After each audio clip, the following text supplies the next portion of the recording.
traiter un thème ensemble qui est très important, qu'aujourd'hui, lorsqu'on regarde la manière de vivre des enfants de Dieu, on peut se poser la question, est-ce qu'on a compris bien cet attribut, puisque c'est un des attributs de Dieu que l'on va traiter ensemble pendant un certain temps, et puis après, on va passer à nous. C'est important. Et c'est vrai, lorsqu'on regarde comment vivent les enfants de Dieu, on se pose la question, est-ce qu'on a compris? Non seulement est-ce qu'on a compris, mais est-ce qu'en tant qu'enfant de Dieu, personnellement pour moi c'est un thème que je travaille depuis ma conversion et je médite beaucoup dessus. J'ai déjà eu l'occasion de poser des questions à Dieu dessus et qu'il m'a répondu. Parce que pour moi, si on ne comprend pas ça, on passe à côté de la vie chrétienne. Ça, c'est clair. Et lorsqu'on parlera de nous, il y a des choses qu'on verra à ce niveau-là. Si on ne comprend pas cela, et si on ne l'a pas bien saisi, bien compris, bien saisi, on va passer à côté de la vie chrétienne. On peut même croire qu'on est sauvé et en réalité, on ne l'est pas parce qu'on n'a pas compris cet attribut de Dieu et vécu en fonction de cet attribut de Dieu. Et là, on va parler de la sainteté de Dieu. On va parler de la sainteté de Dieu. Est-ce que tu sais que le Dieu qui t'a sauvé est saint? Et à quel point tu sais que Dieu est saint? Parce qu'il y a des enfants de Dieu qui pensent que Dieu accepte n'importe quoi. Il y a des enfants de Dieu qui croient que Dieu accepte qu'ils vivent n'importe comment parce qu'ils sont sauvés. Et ce n'est pas grave s'ils vivent n'importe comment. Ça, c'est parce qu'on on connaît pas, on ne connaît pas le Dieu saint, saint, saint. Et lorsqu'on parle de la sainteté de Dieu, il y a une chose, inévitablement. J'aimerais là aussi vous encourager à prendre le temps d'étudier ce thème. Mais vraiment prendre le temps. Décide de prendre 3 mois, 4 mois parce que c'est un thème qui est tellement important pour la vie chrétienne. C'est un thème qui est tellement important pour notre relation avec Dieu. Tellement important. Pour moi, normalement, les enfants de Dieu doivent... Ce n'est pas normal. Je sais qu'il y a des gens qui sont ici, des années qui sont convertis et jamais ils ont pris le temps d'étudier ce thème-là dans ta relation avec Dieu, je pense. Pas attendre que l'Église étudie, pas attendre que le pasteur, le prédicateur. Non, mais de toi-même, à chercher à comprendre ce Dieu saint-là. Nous avons dans la Bible deux versets que nous connaissons bien qui affirment ce que je pourrais appeler et que certains appellent la triple sainteté de Dieu. La triple sainteté de Dieu. C'est Ésaïe chapitre 6, verset 3 et Apocalypse chapitre 4, verset 8. Hein? Ce sont les deux versets qui parlent de la triple sainteté de Dieu. Et dans les deux livres d'Ésaïe et d'Apocalypse, on voit que c'est une révélation qui est reçue. Dans les deux cas, les deux serviteurs-là, un prophète et un apôtre, Ésaïe en tant que prophète, Jean en tant qu'apôtre, ils vont avoir cette révélation. Et ils vont avoir cette révélation au cours d'une vision qu'ils vont avoir. Ils vont avoir une vision de Dieu. Et Ésaïe, est-ce qu'on connaît ce verset du chapitre 6, verset 3? Ésaïe, il y en aura l'occasion, quand on va parler de nous, de travailler ce chapitre 6, ou du moins cette partie qui concerne que là, quand Ésaïe a été face à cela, on connaît la réaction d'Ésaïe.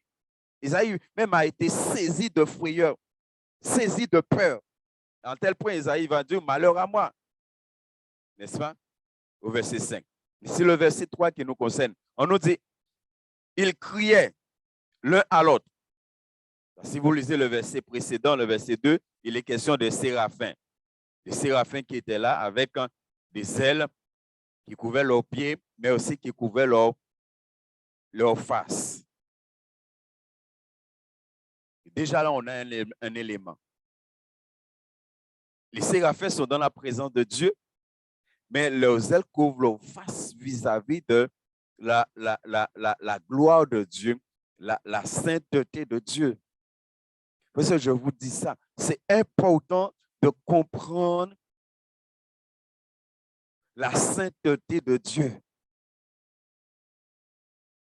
Et il dit, ils criaient l'un à l'autre et disaient, Saint, Saint, Saint est l'Éternel des armées. Alléluia. Est l'Éternel des armées. Et toute la terre est pleine de sa gloire. Pourquoi on parle de la triple sainteté de Dieu? Saint, Saint, Saint est l'Éternel des armées. Est-ce que tu es conscient que l'Éternel des armées, là, qui est ton Dieu, il est saint, saint, saint? Apocalypse 4, verset 8. Et où là, il est question des 4 êtres vivants. Mais c'est intéressant de regarder que les 4 êtres vivants aussi ont des ailes. Ce qui veut dire que les 4 êtres vivants là peuvent être aussi assimilés à des anges, aux séraphins aussi qui sont là. Et on nous dit que les 4 êtres vivants ont chacun 6 ailes, comme les séraphins dans Ésaïe. Et ils sont remplis Dieu tout autour et au-dedans. Ils ne cessent de dire quoi? Jour et nuit. Est-ce que vous vous rendez compte qu'au ciel, jour et nuit, on est en train de proclamer. Jour et nuit, ça veut dire sans arrêt. Ils sont en train de proclamer quoi? Ils disent jour et nuit, Saint, Saint, Saint est le Seigneur Dieu, le Tout-Puissant, qui était, qui est et qui vient. Voilà ces 2 versets qui parlent de la triple sainteté de Dieu. Alors, lorsqu'on parle de la triple sainteté, des fois, il y en a certains qui vont un peu loin dans la réflexion, hein, puisque nous savons que Dieu est trine. Nous parlons de la Trinité, n'est-ce pas? Certains disent que ça peut faire référence sur le fait que le Père est saint, le Fils est saint, le Saint-Esprit est saint. Personnellement, ce n'est pas ma position. Je crois simplement que Dieu est saint, saint, saint, que ce soit le Père, le Fils ou le Saint-Esprit. Béni soit l'Éternel. Donc, nous voyons ce que le prophète Ésaïe et ce que l'apôtre Jean va dire ici. Ils ont cette vision céleste, grandiose de Dieu. Et ils entendent les séraphins proclamer cela. Ils entendent les séraphins qui sont en train d'invoquer le Dieu 3 fois saint. Cette triple acclamation de la sainteté de Dieu. Et c'est pourquoi dans ce que nous allons voir, c'est de, est-ce que toi, tu connais ce Dieu-là? Aujourd'hui, dans beaucoup d'églises,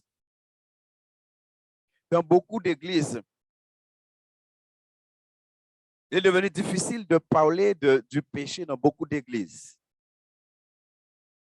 Et quand je médite, je réfléchis, mais pourquoi? Pourquoi aujourd'hui, au sein du peuple de Dieu, il est devenu très difficile de parler du péché dans l'Église? Et même des fois, lorsqu'on parle du péché, ça dérange beaucoup d'enfants de Dieu. Mais pour moi, si tu connais ce Dieu saint-là, c'est impossible quand tu entends parler du péché que ça te dérange. Si ça te dérange, c'est que tu ne connais pas ce Dieu-là.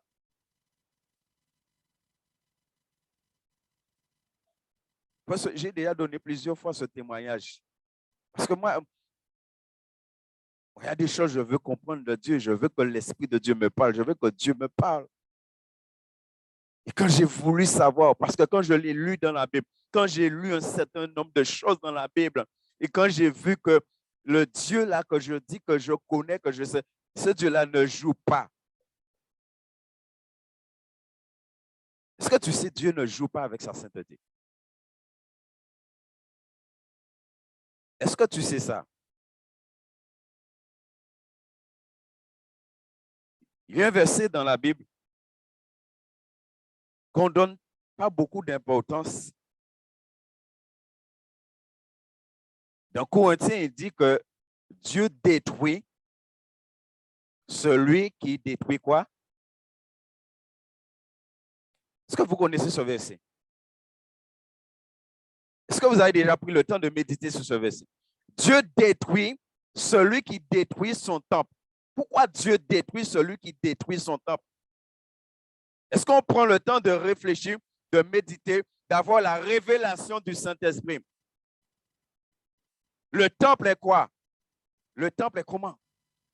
C'est-à-dire, si tu détruis ce que Dieu a rendu saint, ce que Dieu a sanctifié, Dieu va te détruire. Et je vous rappelle simplement, sans aller trop loin, que le temple, c'est nous. Hein? Béni soit l'Éternel. Ce qui veut dire que tu dois être un temple. Tu dois être un temple. Béni soit l'Éternel. Donc, nous avons cette déclaration ici, cette acclamation ici des anges. Et je ne crois pas qu'au ciel, que les anges sont en train de dire ça tout petit. Est-ce que tu me comprends? Je crois que c'est quelque chose qui résonne dans le ciel, qui résonne autour du trône de Dieu. Ils ne disent pas ça tout petit. Bien aimé, est-ce que nous comprenons cela? Ils sont en train de proclamer ça. Je ne sais pas s'ils ont des mégaphones au ciel, mais je sais que ça résonne dans le ciel. Ça résonne autour du temple, autour du trône de Dieu. Et c'est vrai que cette déclaration, c'est intéressant, parce qu'on prend le temps de faire un peu de recherche. Cette déclaration faisait partie de la liturgie juive pendant le sabbat à l'époque de Jésus. Ça veut dire que les Juifs souvent répétaient cela. Ça ne les a pas privés de tomber dans toutes sortes de dérives, dans toutes sortes de péchés, mais ça veut dire qu'ils étaient conscients de cela. Dans l'Ancien Testament, dans la langue hébraïque, en hébreu, il y a un chant que l'on chante dans ce sens des fois. Donc, le mot être saint, c'est Kadash ou Kadosh, selon que l'on comprend, n'est-ce pas? Kadosh ou Kadash, selon qu'on comprend. Ce qui veut dire, ça veut dire couper ou séparer. Couper de ou séparer de. La Bible nous dit que dans le Nouveau Testament, qu'il n'y avait rien du diable dans le Seigneur Jésus. C'est-à-dire, il était coupé, il était séparé de tout ce qui... Il n'y avait rien du diable. Ça veut dire qu'il n'y avait rien de mal dans lui. Ce que donc, lorsqu'on va arriver à nous, lorsque, en tant qu'enfant de Dieu, nous rencontrons ce Dieu-là, nous sommes maintenant condamnés à nous séparer, à nous couper de tout ce qui est mal, de tout ce qui est mauvais. On n'a pas le choix. Quand toi et moi, nous avons rencontré ce Dieu, On est obligé de se séparer. On est obligé de couper avec tout ce qui est mal. C'est pourquoi le mot ecclésia, église, veut dire appeler ordre. Dieu nous a enlevés dans le monde. Et ce mot est appliqué avant tout à Dieu. Le mot kadosh, c'est un mot qui est exclusivement réservé à Dieu pour parler de la sainteté de Dieu, pour parler comment Dieu est saint.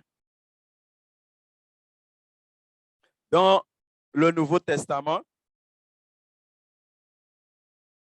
nous avons le mot agiezo ou le mot agios, qui a le même sens, la même idée de sainteté pour nous.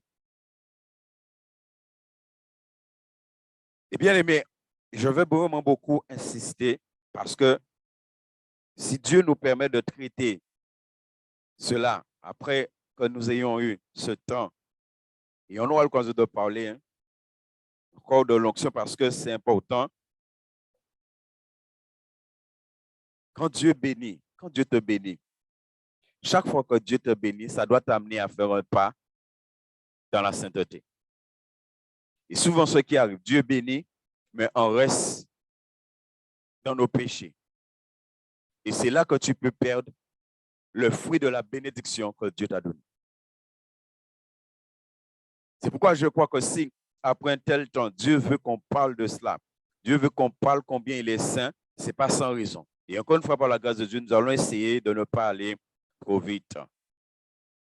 Nous allons, dans un premier temps, nous allons être peut-être très techniques. Des fois, nous n'aimons pas cela, mais il est important que l'on soit vraiment enseigné, que l'on comprenne un certain nombre de choses. L'idée de Dieu qui est saint est double. Est double. Et la première chose, quand on parle que Dieu est saint, ça veut dire que Dieu n'est pas, ou du moins Dieu, par rapport à sa créature que nous sommes, est complètement différent. Adam n'était pas saint comme Dieu est saint. Et pourtant, Adam était parfait. Adam était parfait. Adam était saint. Mais la sainteté d'Adam n'était pas égale à la sainteté de Dieu. Quand on parle de Dieu qui est saint, Dieu est vraiment distinct de toute la création. Absolument. Et c'est pourquoi de ce que Dieu m'a montré, quand j'ai voulu savoir à quel point Dieu est saint, quand j'ai voulu savoir, et de ce que j'ai vu, et après, tout de suite après, j'ai entendu cette voix. D'abord, cette personne qui est venue s'asseoir à mes côtés, et Jean m'a dit, je suis encore plus saint. Moi, je voulu que chacun d'entre nous rentre dans cette dimension, à comprendre, à prier, à chercher à savoir, à demander à Dieu, que vous puissiez demander à Dieu de vous montrer à quel point il est saint, et que Dieu puisse vous montrer ce qu'il m'a montré. Et je peux vous garantir que ça va changer beaucoup de choses dans la vie d'un enfant de Dieu. Lorsqu'on voit de telles choses, et Dieu te dit qu'il est encore plus que ça. Et c'est pourquoi on parle de l'idée que Dieu est absolument distinct de toutes les créatures concernant la sainteté de Dieu. Ça veut dire que il n'y a rien qui soit aussi saint que Dieu. Et je crois, bien aimé, lorsque toi et moi, on va arriver au ciel, lorsqu'on va arriver au ciel, il y a un merveilleux verset qui dit, on verra le Seigneur tel qu'il est. On va se rendre compte d'un certain nombre de choses. Et Dieu, à cause de sa sainteté, doit être exalté par ses enfants. Dieu doit être exalté par ses enfants. Béni soit l'Éternel. La sainteté de Dieu est l'un des attributs qui caractérise la transcendance, ce qu'on appelle la transcendance de Dieu, la supériorité de Dieu. La sainteté de Dieu fait que Dieu est supérieur, Dieu est plus grand, Dieu est majestueux, Dieu est au-dessus de toutes choses. C'est pourquoi on a parlé de sa créature tout à l'heure. Il est au-dessus de toutes choses. de toute par rapport à sa sainteté. Il est au-dessus de toute créature. C'est pourquoi, comme on a chanté tout à l'heure, la messe, qu'on a pris conscience des choses. Saint, Saint, Saint est le Seigneur. La terre est remplie de sa gloire. Je vous rappelle que le temple dans le ciel, on nous dit que le temple n'a pas besoin de luminaire. Qu'est-ce qui éclaire le temple? Bien aimé, il y a des choses, on doit prendre le temps de méditer dessus. Donc, c'est l'un des attributs qui caractérise sa transcendance, sa supériorité sur toute chose. C'est l'un des attributs aussi qui évoque la perfection centrale et suprême de Dieu. Lorsqu'on va parler de nous, Matthieu 5, 48 qu'on connaît. Quand Matthieu 5, 48 te dit, soyez donc parfaits, comme votre Père céleste est parfait, c'est soyez donc saints, comme votre Père céleste est saint. Soyez donc saints. Ça veut dire que Dieu nous invite à venir le rejoindre. Bien-aimé, quand tu vis dans la sainteté, tu es en train d'aller rejoindre Dieu. Parce que tu ne peux pas. C'est pourquoi des fois, on a beaucoup de difficultés dans notre intimité avec Dieu. Parce qu'on a du mal à aller rejoindre Dieu. Je sais peut-être je vais dire des choses qui peut-être sont difficiles à comprendre pour certains. Mais quand je parle d'aller rejoindre Dieu, la Bible dit que le corps de Christ est un voile qui a été déchiré et que maintenant nous avons libre accès où? Nous avons libre accès où? Et le trône de Dieu est comment? On vient de voir Ésaïe et on vient de voir Apocalypse. Donc, quand la Bible te dit tu as un libre accès auprès du trône, donc tu as un libre accès où? Donc, ça veut dire Dieu te demande de venir le rejoindre et de le rejoindre même l'endroit où sa sainteté est proclamée. Et beaucoup d'entre nous, on a du mal par la grâce de Dieu. La grâce de Dieu. En esprit, hein? Dieu m'a déjà permis d'aller devant son trône céleste et de tenir les pieds du Seigneur pour l'adorer. Pour moi, la Bible, ce n'est pas simplement un livre que tu lis. La Bible, tu as besoin de vivre la Bible. Tu as besoin de vivre ce qui est écrit dans la parole. Donc, quand Dieu nous dit ça, soyez donc parfaits, comme votre Père céleste est parfait, c'est une demande de venir le rejoindre. Et Dieu nous demande d'être parfaits dans notre marche, dans la sanctification. Il nous demande d'être parfaits.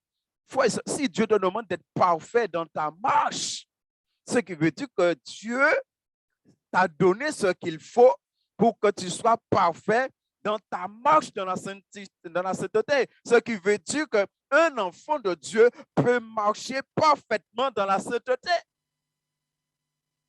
Mais là encore, il y a eu des enseignements qui est venu contrecarrer ce plan de Dieu, parce que ce n'est pas un homme qui a dit, c'est Dieu qui a dit, soyez donc. Comment Dieu peut te demander de faire quelque chose qui t'est impossible de faire? On est venu avec beaucoup d'enseignements. Ah, personne n'est parfait, personne n'est ceci. Ah, on est dans. Et finalement, les enfants de Dieu n'ont pas cherché à vivre cela, à appliquer leur cœur à vivre cela. Vous avez déjà vu comment, et surtout l'Ancien Testament, insiste beaucoup sur la sainteté de Dieu? Est-ce que vous avez déjà fait attention à ça? Bien évidemment, hein, pour faire attention à ça, il faut lire l'Ancien Testament. Oui, parce qu'il y a beaucoup de chrétiens, disant à l'évangile pour Jean lit l'Ancien Testament. Vous savez, la Bible, est-ce que vous savez que la Bible est en 3 parties? Est-ce que vous savez ça? La Bible est en 3 parties. Et tu dois chercher à savoir pourquoi.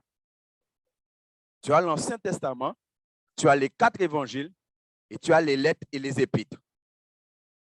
L'Ancien Testament te révèle le Père. Les 4 évangiles te révèlent le Fils. Les lettres et les épîtres te révèlent le Saint-Esprit.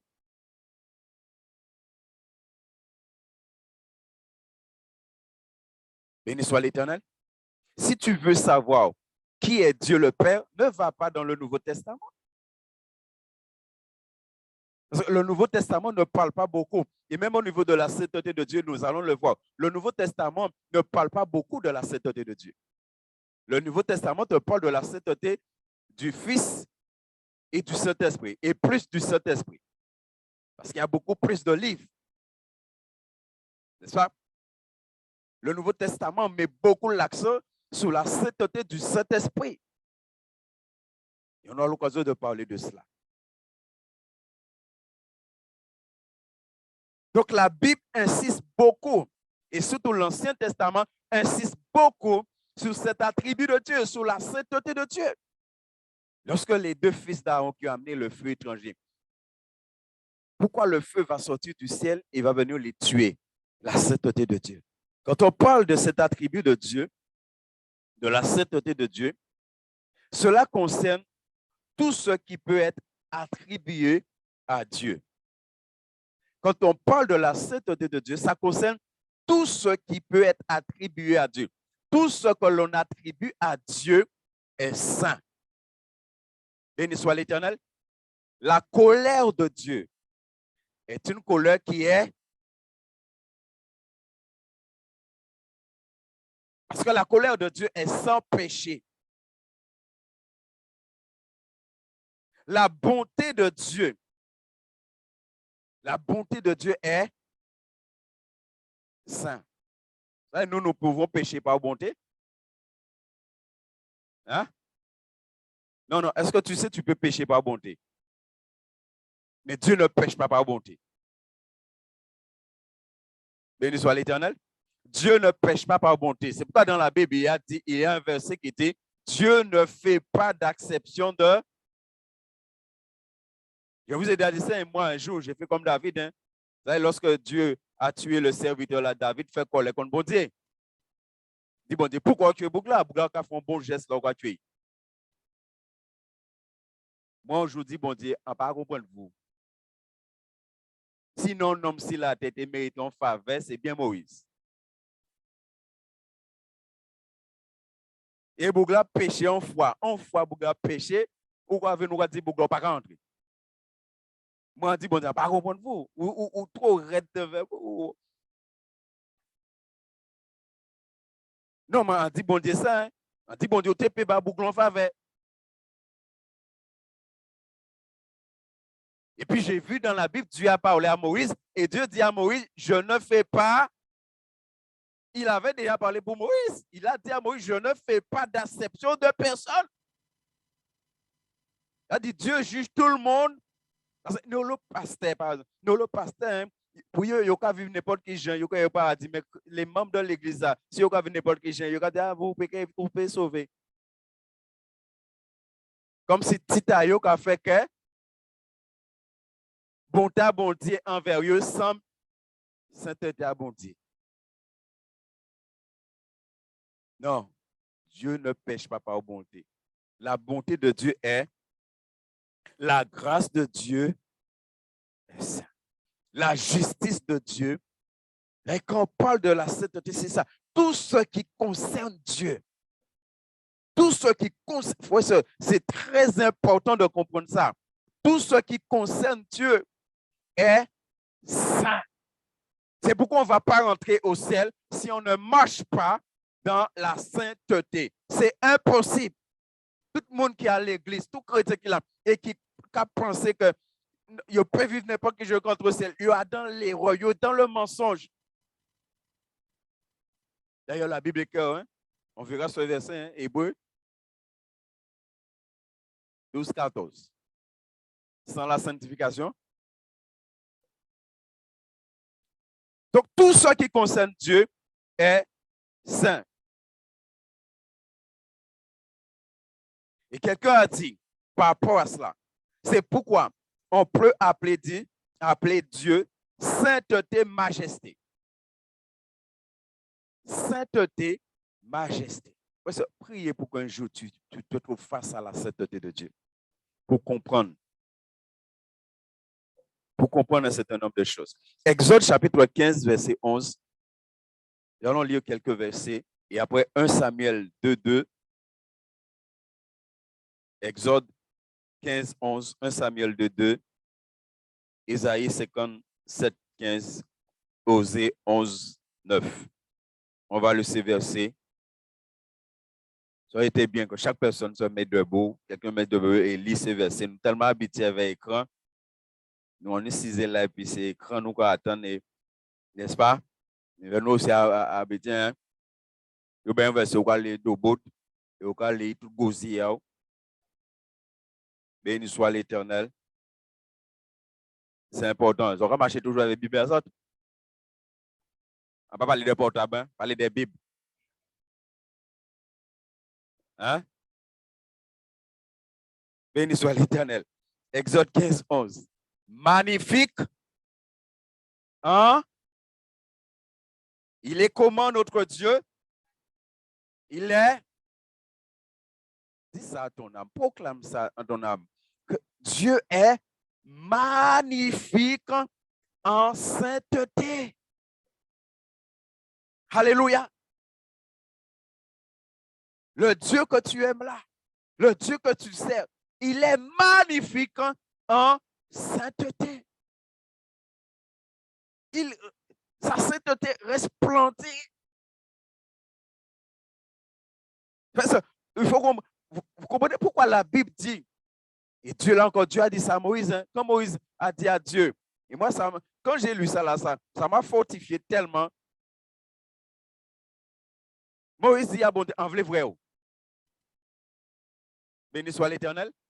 Moïse a dit à Dieu, je veux te voir dans sa relation avec Dieu. Je vous en vivez des choses avec le Seigneur, frère. Moi, ça me peine. On est enfant de Dieu. Nous pas qu'à demander, bon Dieu qui paye un poisson. Nous pas qu'à demander bon Dieu des choses de l'esprit, des choses spirituelles. Dis bon Dieu, en vrai. Et Dieu va dire à Moïse, aucun homme, mais est-ce que Moïse a vu Dieu? Regardez la réponse de Dieu et regardez l'expérience que quand même Dieu va permettre à Moïse de vivre. Pourquoi il permet ça? Il dit aucun homme. Et entre parenthèses, bien aimé, c'est pourquoi Jésus ne pouvait pas descendre en tant que Jésus. Il a dû quitter sa gloire. Il a dû quitter son égalité avec Dieu pour venir sur la terre. Sinon, il ne pouvait pas venir. Et vous étiez posé Pierre là, tout le monde est mort. Tout le monde est mort. Parce que la Bible ne ment pas. On ne peut pas voir Dieu et vivre. Magnifique en sainteté. 1 Samuel 2, 2. Et ensuite, on prend là Isaïe 57, 15. Nul n'est saint comme l'Éternel. Ouais, pourquoi tout à l'heure là, on a parlé que la sainteté de Dieu distingue de toutes ses créatures. Ouais? C'est pourquoi on a dit ça il y a un instant. C'est absolument distinct de toutes ses créatures. Et il te dit là que nul n'est saint comme toi. C'est pourquoi il dit Adam n'était pas saint comme Dieu. Adam n'était pas saint comme Dieu. Et vous et moi, malgré le fait que nous allons revêtir un corps de gloire au ciel, on ne sera pas saint comme Dieu.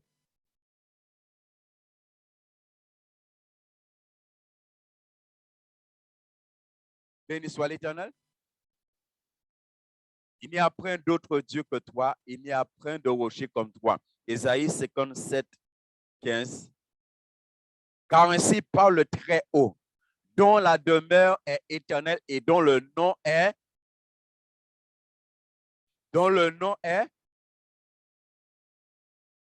Est-ce que quand tu arrives quelque part et tu dis à quelqu'un, je suis enfant de Dieu, est-ce que tu sais que tu es en train de dire à la personne, je suis saint? Parce qu'il te dit, dont le nom est saint. Dans l'Ancien Testament, dans les 10 commandements, il a été dit, tu ne prononceras point le nom de l'Éternel, ton Dieu, en au lot chrétien qui a proclamé nous bon Dieu en vain. Parce qu'il n'y a pas qu'à vivre dans la sainteté, il va dire aussi enfant de Dieu. Tu proclames le nom de Dieu en vain. Seuls les gens qui vivent dans la sainteté, normalement, ont le droit de prononcer le nom de Dieu. Deuxième verset dans le Nouveau Testament. Je crois que c'est de Timothée 2,19 ou 1,19, je crois. Il dit que quiconque prononce le nom du Seigneur, qu'il s'éloigne de l'iniquité. Quiconque prononce le nom du Seigneur. Frère et sœur, même dans l'Ancien Testament, et c'est pourquoi on ne trouve pas ce nom souvent dans la Bible. Il y a un nom qui évoque la sainteté de Dieu dans l'Ancien Testament. Les Juifs, lorsqu'ils rencontraient ce nom-là, avant de l'écrire, ils se lavaient les mains 7 fois. Et pourquoi on ne trouve pas ce nom souvent dans la Bible? C'est parce qu'à un moment donné, ça va y avoir trop de problèmes. Parce qu'à chaque fois, il faut laver les mains 7 fois. À chaque fois, il faut laver les mains 7 fois. Alors, ils ont décidé de pas écrire non là ça encore. Et mettre l'autre nom. C'était qu'il y a trop de problèmes. Ils avaient peur d'écrire ce nom-là, même avec des mains sales. Ils se lavaient les mains. C'est aujourd'hui, jour nous. Ah, c'est petit à bon Dieu.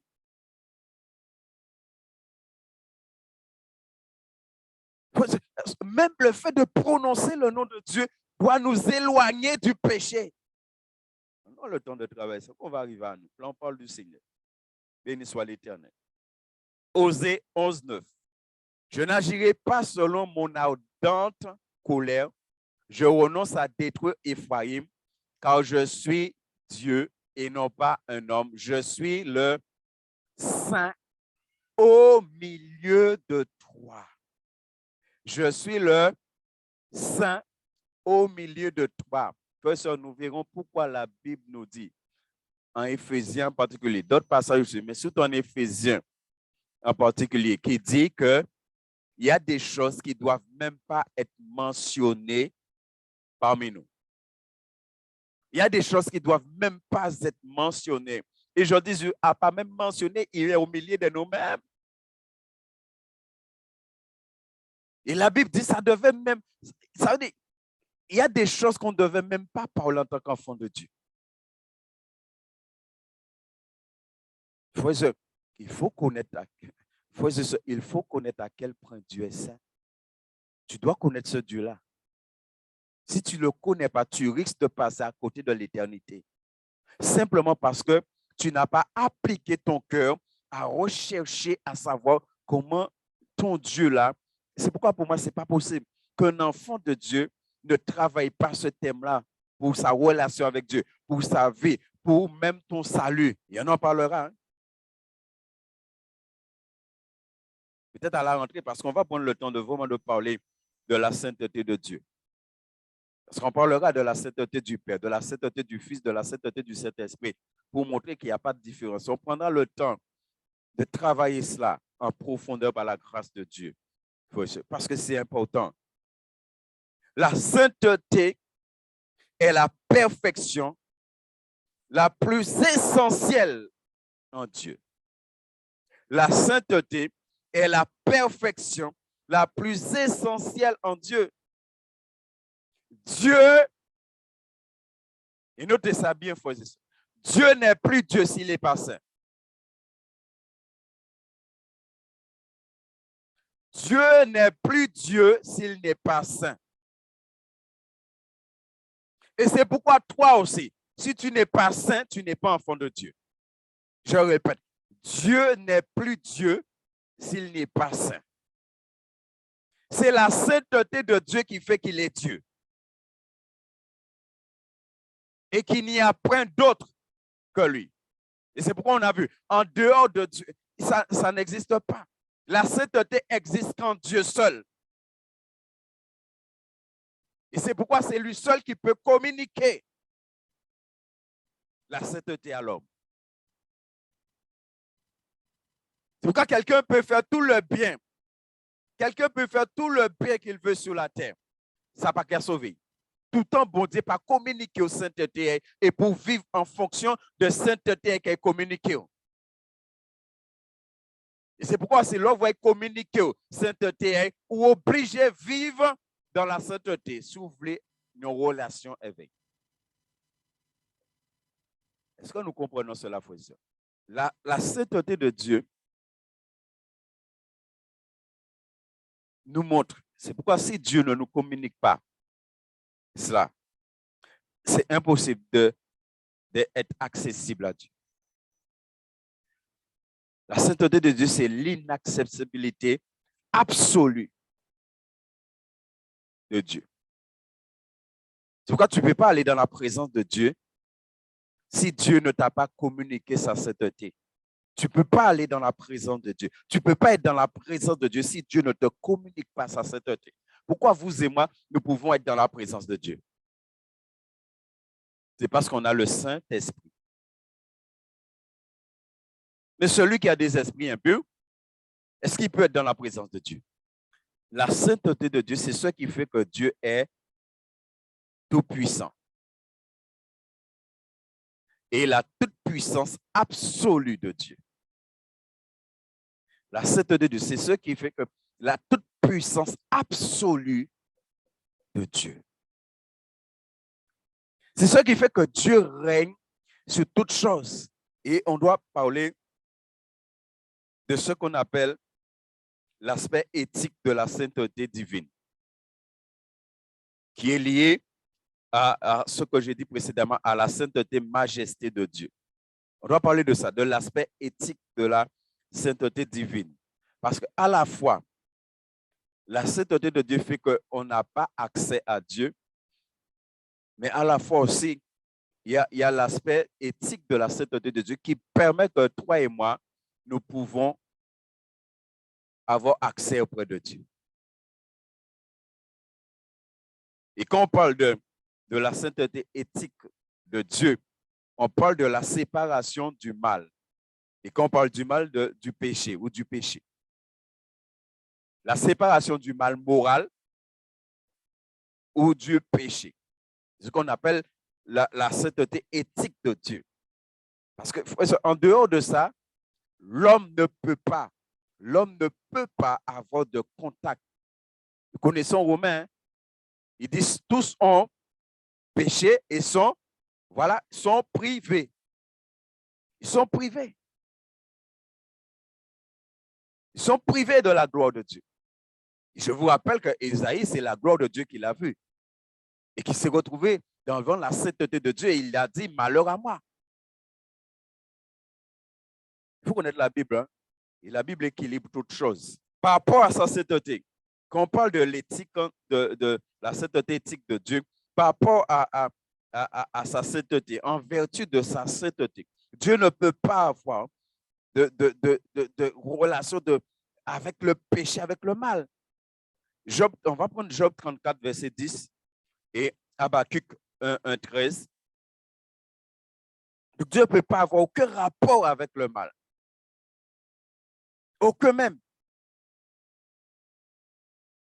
C'est pourquoi, bien aimé, Dieu ne fait pas de mal. Dieu ne fait pas de mal. Des fois, il faut qu'on fasse attention.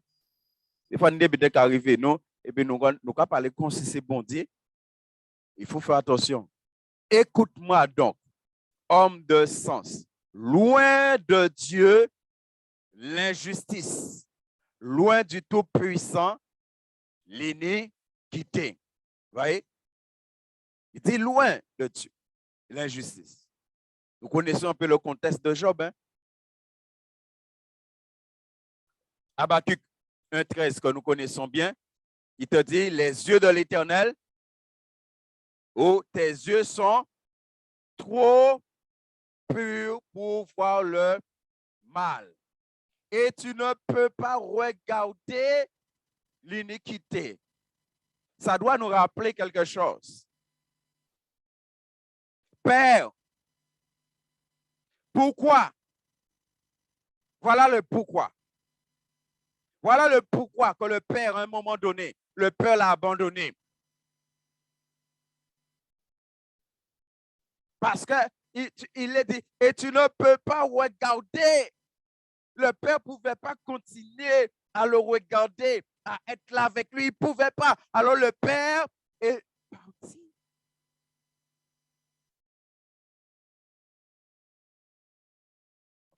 C'est pourquoi il y a beaucoup d'enfants de Dieu qui ont déjà éteint le Saint-Esprit en eux. Ils n'ont pas même savent ça. Il y a beaucoup d'églises qui ont éteint le Saint-Esprit parmi eux. Ils n'ont pas même savent ça. C'est pourquoi nous, l'église, il n'y a pas qu'à parler du Saint-Esprit. Et c'est très difficile de parler du péché dans ce genre d'église. Parce qu'ils ont éteint le Saint-Esprit au milieu d'eux. Et si le Saint-Esprit est éteint au milieu d'eux, c'est que le Saint-Esprit est éteint aussi dans leur vie. Béni soit l'Éternel. Tes yeux sont trop purs pour voir le mal et tu ne peux regarder l'iniquité. Béni soit l'Éternel. Et nous voulons que les yeux de Dieu soient constamment. Donc, ça veut dire que tu dois maintenant savoir. Si tu veux que les yeux de Dieu soient constamment sur toi, tu dois savoir maintenant qu'est-ce que tu dois faire. Et qu'est-ce qui amène que les yeux de l'Éternel soient constamment posés sur toi? C'est ta marche.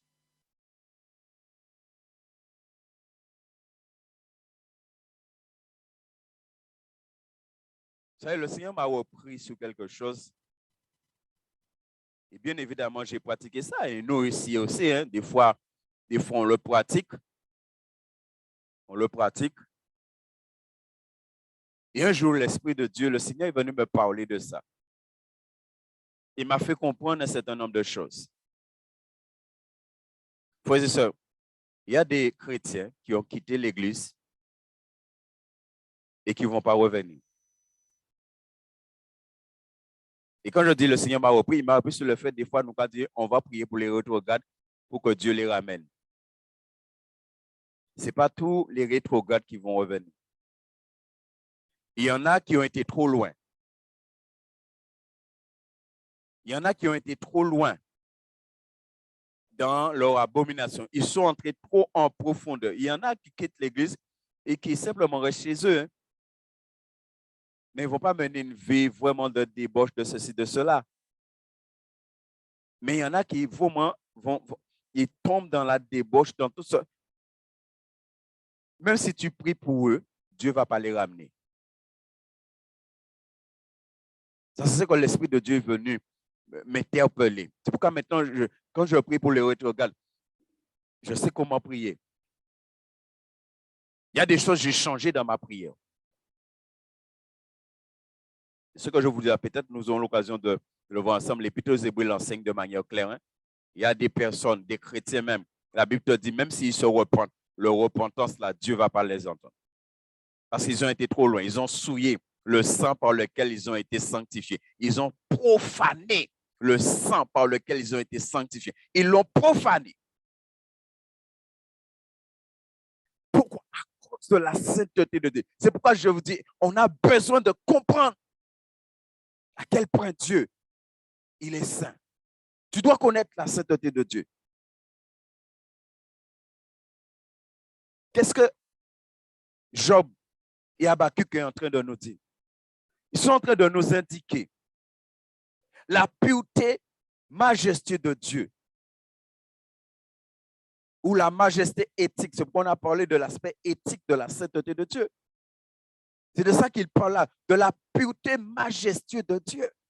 Quel point Dieu, il est pur. Et Habakkuk te parle même des yeux de Dieu qui ne peut pas regarder le mal. Quand on parle de la sainteté éthique de Dieu, il y a deux aspects. Il y a l'aspect négatif et il y a l'aspect positif. Et c'est important de voir les deux. Dans l'aspect négatif, il y a la séparation du péché.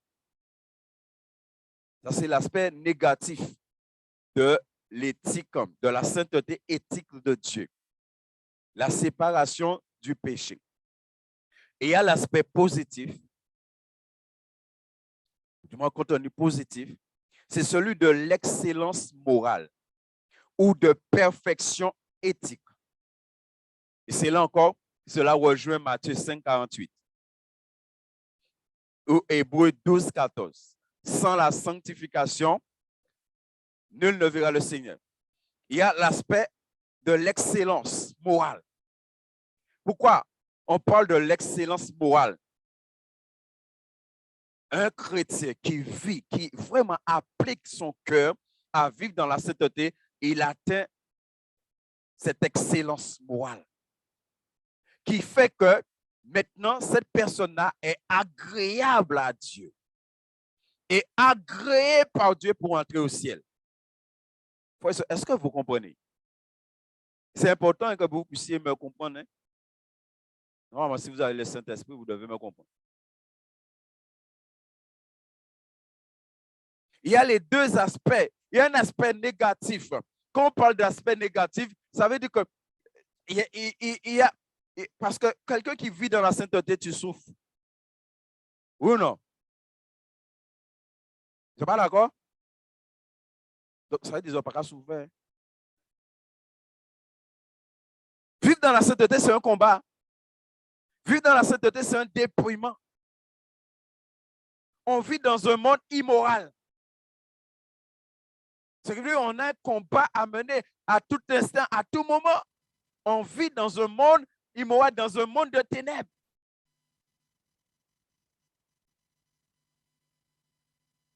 Quand on parle de se séparer du péché là, en tant qu'enfant de Dieu, c'est un combat. Ce n'est pas quelque chose qui est facile. Non, on mène un combat.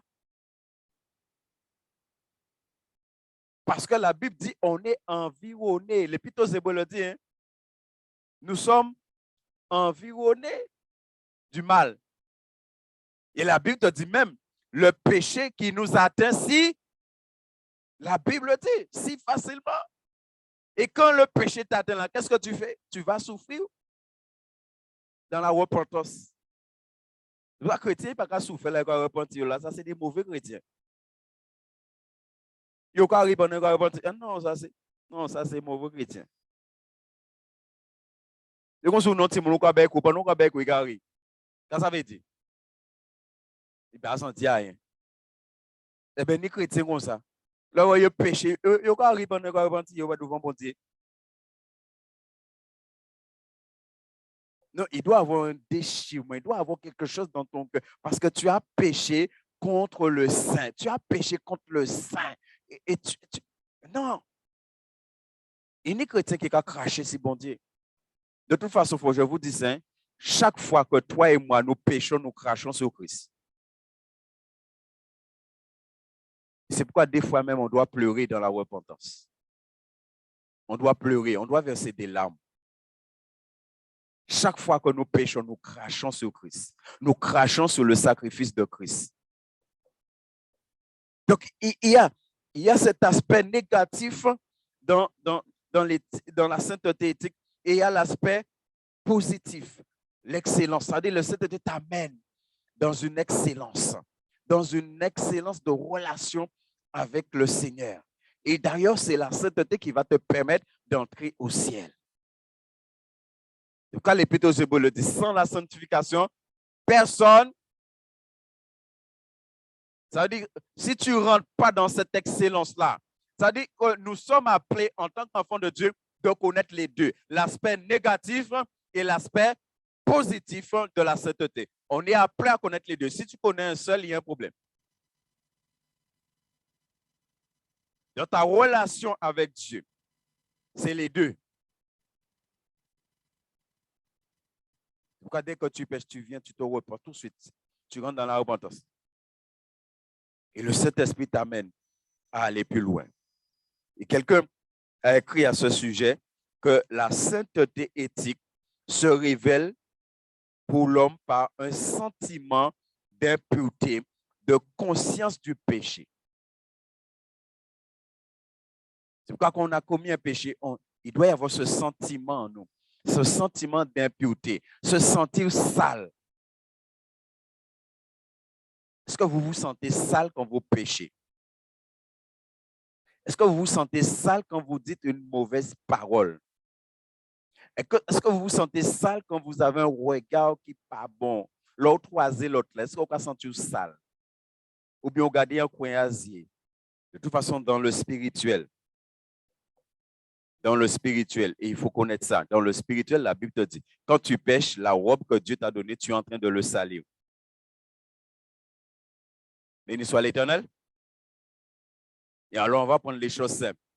Surtout là, en vêtements blancs. On va manger un petit colombo, un petit tache tombée. C'est quoi on va faire? Des fois, pendant même aussi ça, même si c'est où j'agis, il fait colombo là. Et bon, à chaque fois, on regarde des petites taches. Je vais chercher à tirer. Je vais dire, pour, gars, ça. Pourtant, et colombo là, bon, hein? Hein? Oui ou non? Ça doit être la même chose. Ça, ça doit être qu'à déranger. Ni chrétien, ça n'a pas qu'à déranger, yo, mal parler, ça n'a pas qu'à déranger, yo, mal comprendre, ça n'a pas qu'à déranger, yo. Ça dit tu as un problème. Ça dit tu ne connais pas le Dieu saint, saint, saint.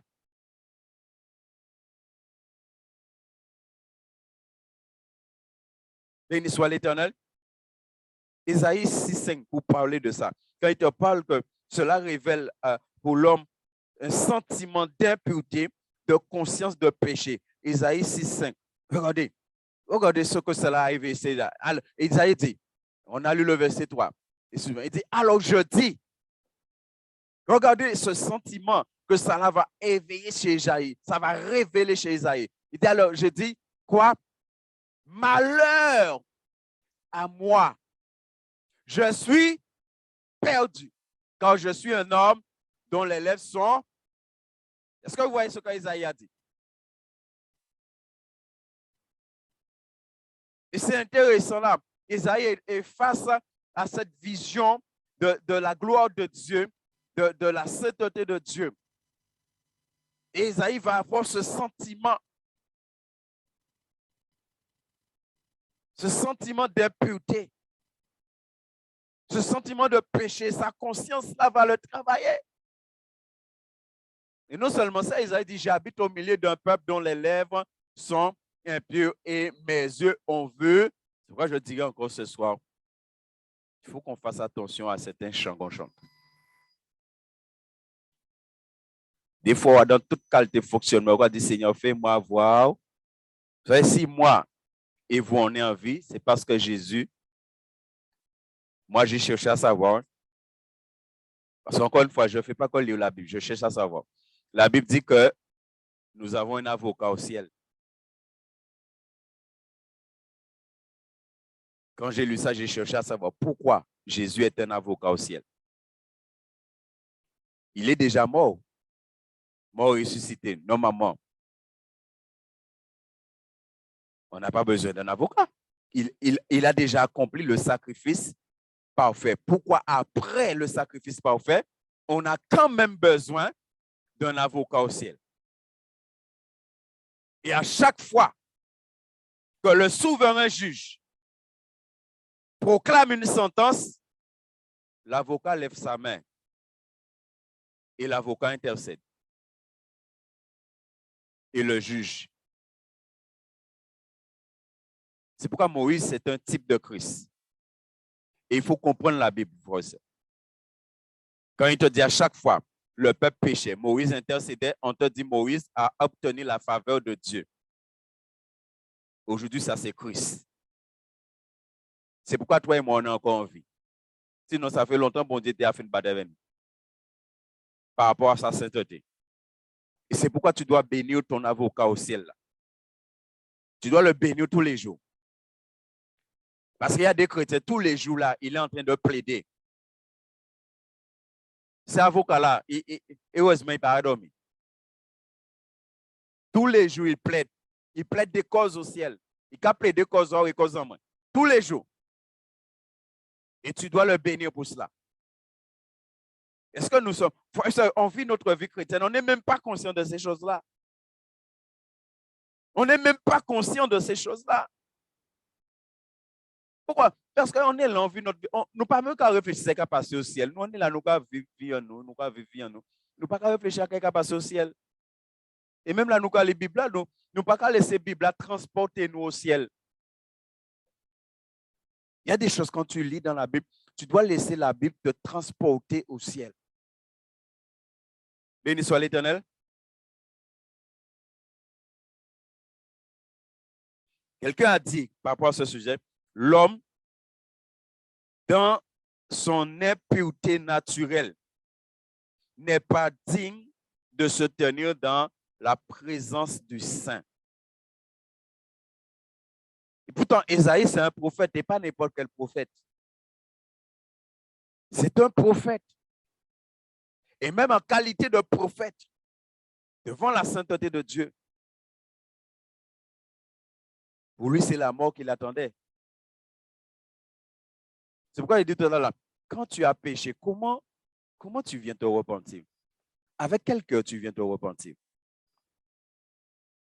Est-ce que tu es vraiment conscient que Dieu pouvait mettre fin à ta vie là et tu aurais été en enfer? Il a dit à Dieu plusieurs fois, il reste bon pour nous, mais.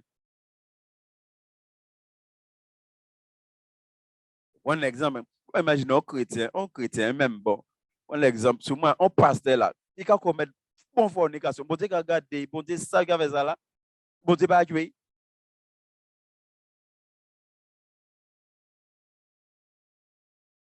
Parce qu'il y a un avocat au ciel.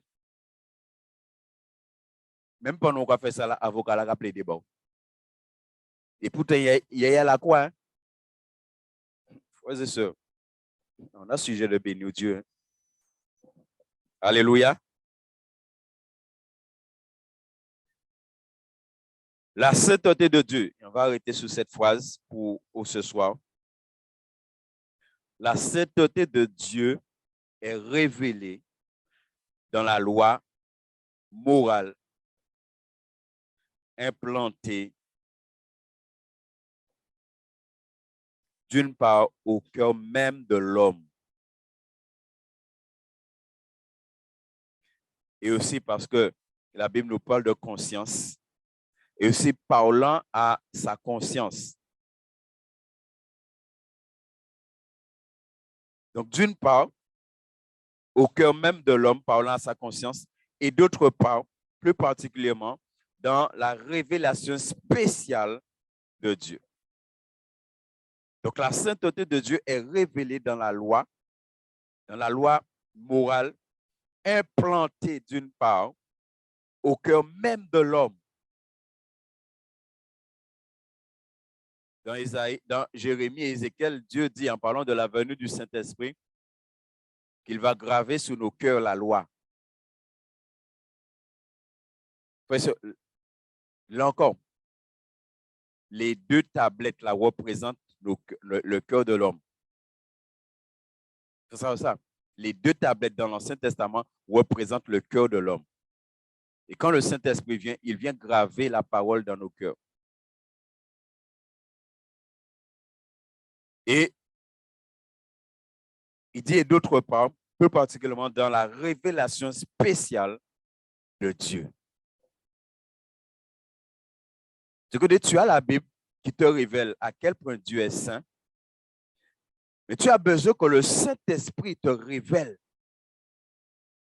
vraiment qui est Dieu. Il te révèle. C'est pourquoi moi j'ai prié, Dieu m'a révélé.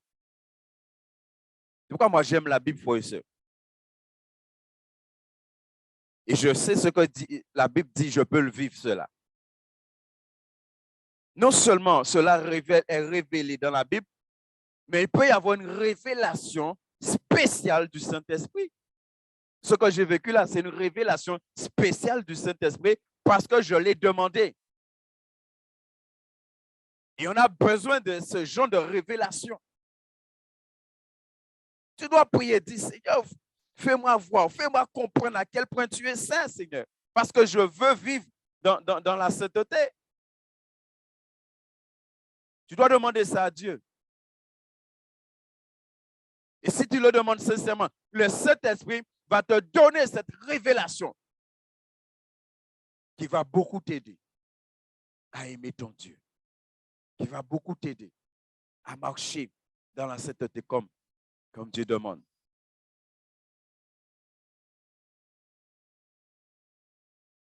S'il y a des personnes ici qui m'observent, même quand je rigole, quand je plaisir, je fais attention. Je ne dis pas n'importe quoi en rigolant avec les uns les autres. On est des chrétiens. C'est pourquoi la Bible te dit ça en Éphésiens, la plaisanterie. Nous, les chrétiens qui ont péché par plaisanterie. Même là où on a plaisanté, il faut faire attention. Même dans ta fréquentation, il faut faire attention. Somme premier, on le connaît. Hein? Heureux l'homme qui ne... Tu es dans une telle dimension de sainteté avec ton Dieu que tu ne peux pas aller t'asseoir avec les... Pourquoi moi, si on parle de la sainteté dans l'Église, et il y a des gens qui veulent quitter l'Église parce qu'on parle de la sainteté, ils sont libres. Avec moi, tu es libre. Et on pas voir Jésus courir des foules là. Il dit, revenez. Vous allez où? Mais revenez. Oui, la parole est dure, mais reviens. Vous voyez Jésus fait ça? Non, non, peut-être c'est marqué dans Bibazot, mais pas marqué dans moi. Est-ce que vous voyez Jésus fait ça? Par contre, moi, ils font bitin. Qu'est-ce qu'il fait?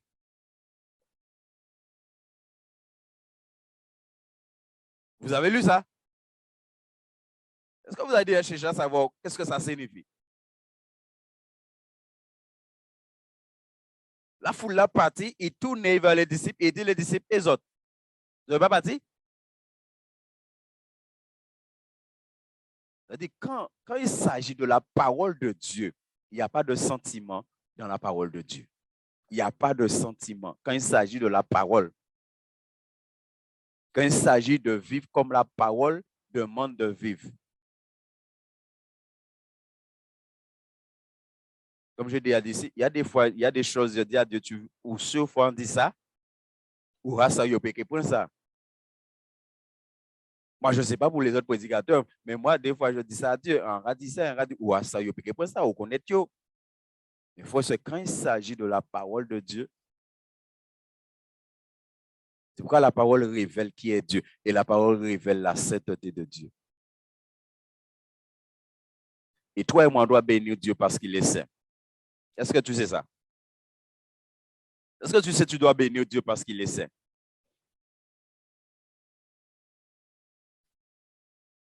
Et quoi moi je dis, un chrétien, après ça c'est moi, je demande à personne d'être comme moi. Un chrétien doit avoir peur de Dieu. Si tu sais à quel point Dieu est saint, tu dois avoir peur de Dieu. Et pour moi, avoir peur de Dieu, c'est avoir peur de pécher. À tout moment, à tout instant. Tu as peur de pécher contre ton Dieu. Et c'est pourquoi si ça arrive, ça te fait mal. Ça te fait mal. Ça te blesse au plus profond de toi et tu viens prier devant la face de Dieu. Béni soit l'Éternel. Nous allons nous tenir debout. Et si Dieu t'a parlé, bénis ton Dieu. Dis au revoir à ceux qui étaient avec nous ce Zoom. Soyez bénis. Jeudi prochain, par la grâce de Dieu, on va continuer cette étude sur la sainteté de Dieu. Frères, c'est pour nous amener après à parler de nous, de notre marche dans la sainteté. Comment est notre marche dans la sainteté par rapport à la sainteté de Dieu? Mais je ne peux pas vous parler de votre marche dans la sainteté avant de ne pas vous faire comprendre à quel point Dieu est saint. Papa, je te bénis, je te rends grâce. Tu as beaucoup béni les uns les autres la semaine qui vient d'écouler, Seigneur. Et tu nous permets de parler maintenant de ta sainteté pour rester dans cette bénédiction, Seigneur. Et aller plus loin, Père. Vraiment, de tout mon cœur, je te bénis parce que tu es le Dieu saint, saint, saint. Et je te demande ce soir encore au milieu de mes frères et sœurs, aide-moi à comprendre. Aide-moi à comprendre à quel point tu es saint, saint, saint. À recevoir plus de révélations sur ta sainteté. Que ce soit de manière spéciale, que ce soit à travers ta parole. Seigneur, ma prière, c'est que nous soyons une église, la maison de la nouvelle alliance qui marche dans la sainteté. Que l'on voit la sainteté de Dieu dans cette église. Que l'on voit la sainteté de Dieu dans la vie des uns et des autres. Je te demande, Père, révèle-toi à chacun d'entre nous. Je te demande, Père, que même dans nos sommeils, tu te révèles à nous, Père. Tu viens révéler ta sainteté aux uns aux autres. Je te demande cette grâce, Seigneur, spéciale pour chacun d'entre nous, Père. Parce que nous avons besoin de cela, Père. Nous avons besoin de cela. Nous qui sommes l'Église de la dernière heure, nous avons besoin de cela. Oh Dieu, révèle-toi, Seigneur. Révèle-toi, Père, à tes enfants. Et fais-nous comprendre à quel point tu es saint, Seigneur. Fais-nous comprendre la sainteté de Dieu, ô Éternel. Et que cela amène la crainte dans nos cœurs, Seigneur. Et que la crainte de l'Éternel soit constamment devant nos yeux. Je demande cela, Père. Dans le puissant nom de Jésus. Toi qui nous as bénis ces temps passés, Seigneur. Toi qui nous as bénis. Toi qui nous as parlé de l'onction du Saint-Esprit, Seigneur. Ô Dieu Tout-Puissant. Alors qu'il y a une onction de sainteté qui descend sur chacun de nos pères. Qu'il y ait une onction de sainteté qui descend sur ton peuple. Qui nous fasse comprendre, Seigneur, ta sainteté, Père. Qui nous ouvre les yeux, Seigneur, sur ta sainteté, Papa. Ô Dieu Tout-Puissant. Père, que tu répands cela sur nos pères. Dans le nom de Jésus de Nazareth. Alléluia. Alléluia. Merci pour ta grâce. Et merci de parler à tes enfants, de parler à ton peuple. Seigneur, conduis-nous sur le chemin du retour. Je te bénis pour la présence des uns et des autres, pour la présence de ton peuple. Tu nous as réunis ce soir en grand nombre dans ce lieu. Merci pour cette grâce. Merci pour l'amour que tu mets dans nos cœurs pour ta parole, Seigneur. Et aide-nous à aimer ta parole, à aimer persévérer. Là même, ta parole est dure. Là même, ta parole nous dérange. Là même, ta parole, oh Dieu, nous fait du mal, Père. Mais Seigneur, nous savons que c'est pour notre bien. Père, nous savons que ta parole est là pour nous sanctifier. Alors nous te disons merci pour ta parole, Seigneur. Et fais-nous comprendre ta parole encore plus au nom de Jésus-Christ. Amen.